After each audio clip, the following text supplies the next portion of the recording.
آپ کے سارے وفاداروں کی محفل میں کوئی ایسا وفادار شخص ہے جس کے پاس کوئی ایسا روحانی اور نورانی علم ہے جس نے میرے کالے علم کو ختم کر دیا۔ میں اپنی بے بسی کا مکمل اعتراف کر رہا ہوں، لیکن آپ سے منت کرتا ہوں کہ آپ حکم دیں کہ آپ کے ان جانثاروں میں سے جس جانثار نے وہ لفظ اور اسم پڑھا ہے، اس علم اور لفظ کو مجھے بتا دے۔ میں اس کو اپنا گرو اور استاد مانتا ہوں۔ اگر نہیں بتاتا تو میں اس شخص کو صرف دیکھنا چاہوں گا، اور آج کے بعد میں اس کو اپنا گرو اور استاد ماننا چاہوں گا جس نے میرے اتنے بڑے علم کو توڑ دیا اور اتنی بڑی طاقت اور غرور کو خاک میں ملا دیا۔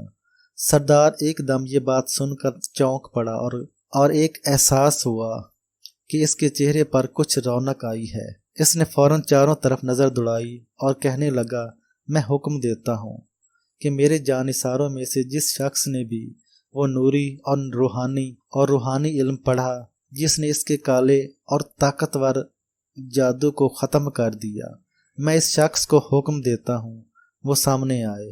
اس کا حکم دیتے ہی ایک پل میں ایک معمولی درجے کا شخص سامنے آیا، جو کہ نہ جرنیل تھا، نہ کوئی وزیر مشیر تھا، نہ بادشاہ کا مصائب، نہ کوئی عہدیدار تھا۔ وہ اس سردار کا ایک وہ خدمت گزار تھا جو سواریوں کے گوبر کو اٹھا کرتا تھا۔ وہ شخص تو بہت چھوٹا تھا، لیکن اس کے پاس روحانی نورانی علم بہت بڑا تھا۔ وہ بولا کہ آقا، آپ کی بے ادبی اور بے اکرامی مجھ سے برداشت نہ ہوئی۔ میں نے آج تک آپ کے سامنے اس لفظ کا اظہار نہیں کیا۔ کچھ حجاج تھے جو آئے، ان کا استقبال کرنے والے نیک صالحین یہ لفظ ترنم سے پڑھ رہے تھے۔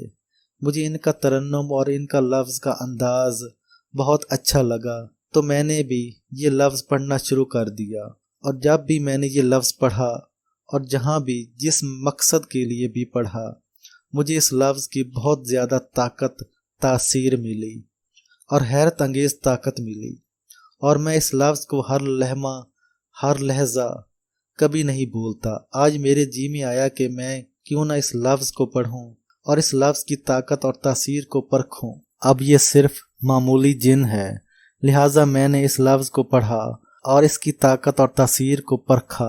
میرا تیر 100% نشانے پر لگا۔ اس کے اندر کی جان نکل گئی اور اس کا اندر بالکل ختم ہو گیا، اور اس کے تمام کالے علوم، کالی چیزیں ایک دم سب کو چھن گیا، اور اس کا جسم کھوکھلا ہو گیا، اس کی طاقتیں بکھر گئیں، اور کالا علم اپنی پوری طاقت کے ساتھ اس کے تن سے جدا ہو گیا۔ اب یہ عالم محض معمولی سا جن ہے۔ اب یہ جادوگر نہیں، بلکہ اب یہ اس قابل ہے، آپ اسے جو سزا دینا چاہیں دے دیں۔ بادشاہ نے حکم دیا کہ اس کو گرفتار کر لیں۔ اس کو گرفتار کر لیا گیا۔ بادشاہ نے عمومی اعلان کیا، یعنی اس سردار نے، کہ جس نے اس شخص کے ذریعے تکلیف اور نقصان اٹھایا وہ آئے، ہم اسے انصاف دلائیں گے۔ بس یہ اعلان کیا تھا، جنگل کی آگ کی طرح یہ اعلان پھیل گیا۔ لوگ جوک در جوک اعلان کی طرف آنے لگے، اور بادشاہ کا سارا میدان بھر گیا۔ ابھی تک لوگ آ رہے تھے۔ سردار حیران کہ اس شخص نے اتنے لوگوں کو تکلیف دی تھی اور پریشان کیا تھا، بار بار اپنے بارے میں کہہ رہا تھا کہ اے کاش میں اس شخص سے کیوں دور رہا، میں نے اس شخص کو سزا کیوں نہیں دی، میں نے اتنے ظلم اور زیادتی کیوں کی، اس لیے کہہ رہا تھا اور ندامت کی آنسو بہا رہا تھا۔ اور ایک مخلوق تھی، جنات کی جوک در جوک اس کے پاس آ رہی تھی۔ اچانک بیٹھے بٹھائے سردار نے حکم دیا، جاؤ جتنی بھی ارد گرد انسانوں کی بستیاں ہیں سب میں اعلان کرو کہ جس فرد کو کوئی تکلیف پہنچی ہو کسی بھی جن کے ذریعے، اور انہیں گمان احساس شک ہو کہ وہ فوراً شاہ جنات سردار کی خدمت میں آئیں، وہ ان کا بدلہ ان کو دلوائیں گے۔ اب انسانوں کا ایک ہجوم آنے لگا، وہ تو اس سے کہیں زیادہ سیلاب تھا۔ جب سارے اکٹھے ہو گئے، اس کو ایک طرف زنجیروں سے باندھ کر بٹھایا ہوا تھا، اس کا منہ کالا کیا ہوا تھا، اس کا جسم بے حس اور بے حرکت، اس کا منہ لٹکا ہوا۔ وہ بادشاہ کی سواریوں کی لید اکٹھی کرنے والا چھوٹا سا جن بادشاہ نے اسے فوراً اپنے دربار میں آتے ہی عزت دی اور ایک بہت بڑی وزارت اور منصب دے دیا۔ بادشاہ نے سب سے پہلے انسانوں میں سے ایک فرد کو بلایا، کہا کہ تم بتاؤ اس جن کے مظالم کیا تھے۔